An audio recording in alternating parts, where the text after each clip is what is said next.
नीति वचन 8। क्या बुद्धि नहीं पुकारती है? क्या समझ ऊंचे शब्द से नहीं बोलती?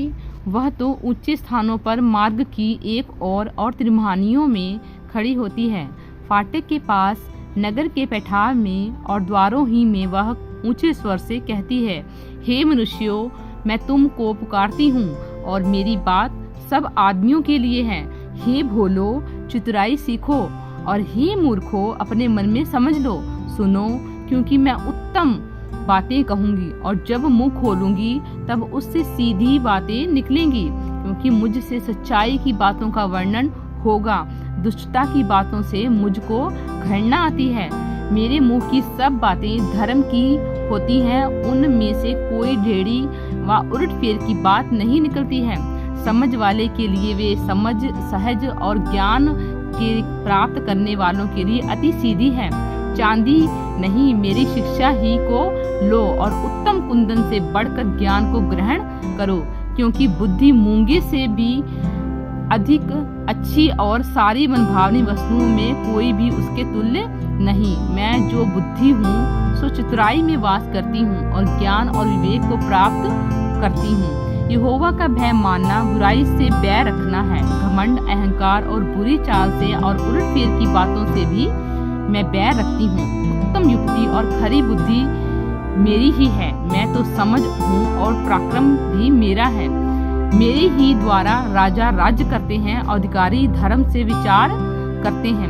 मेरे ही द्वारा राजा, हाकिम और रईस और पृथ्वी के सब न्यायी शासन करते हैं। जो मुझसे प्रेम रखते हैं उनसे मैं भी प्रेम रखती हूँ, और जो मुझको यत्न से तड़के उठकर खोजते हैं वे मुझे पाते हैं। धन और प्रतिष्ठा मेरे पास है, वर्ण ठहरने वाला धन और धर्म भी है। मेरा फल चोखे सोने के वर्ण कुंदन से भी उत्तम है, और मेरी उपज उत्तम चांदी से अच्छी है। मैं धर्म की बाट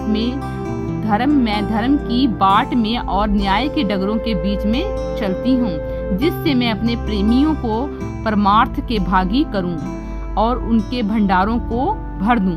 यहोवा ने मुझे काम करने के आरंभ में वर्ण अपने प्राचीन काल के कामों से भी पहले उत्पन्न किया। मैं सदा के से वर्ण आदि ही से पृथ्वी की सृष्टि के पहले ही से ठहराई गई हूँ। जब ना तो गहरा सागर था और ना जल के सोते थे, तब ही से मैं उत्पन्न हुई। जब पहाड़ व पहाड़ियां स्थिर ना की गई थी, जब यहोवा ने ना तो पृथ्वी और न मैदान, न जगत की धूलि के परमाणु बनाए थे, ना इन से पहले मैं उत्पन्न हुई। जब उसने आकाश को स्थिर किया तब मैं वहाँ थी। जब उसने गहरे सागर के ऊपर आकाश मंडल ठहराया, जब उसने आकाश मंडल के ऊपर से स्थिर किया और गहरे सागर के सोते फूटने लगे, जब उसने समुद्र का सिरवाना ठहराया कि जल उसकी आज्ञा का उल्लंघन ना कर सके, और जब वह पृथ्वी की नेव की डोरी लगाता था, तब मैं कारीगर सी उसके पास थी और प्रतिदिन मैं उसकी प्रसन्नता थी और हर समय उसके सामने आनंदित करती रहती थी। मैं उसकी बसाई हुई पृथ्वी से प्रसन्न थी और मेरा सुख मनुष्य की संगति से होता था।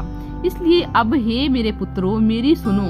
क्या ही धन है वे जो मेरे मार्गों को पकड़े रहते हैं। शिक्षा को सुनो और बुद्धिमान हो जाओ, उसके विषय में अनसुनी ना करो। क्या ही धन्य है वह मनुष्य जो मेरी सुनता, वरन मेरी डेवड़ी पर प्रतिदिन खड़ा रहता है और मेरे द्वारों के खंभों के पास दृष्टि लगाए रहता है। क्योंकि जो मुझे पाता है वह जीवन को पाता है और यहोवा उससे प्रसन्न होता है, परंतु जो मेरा अपराध करता है वह अपने ही पर उपद्रव करता है। जितने मुझसे बैर रखते हैं वे मृत्यु से प्रीति रखते हैं।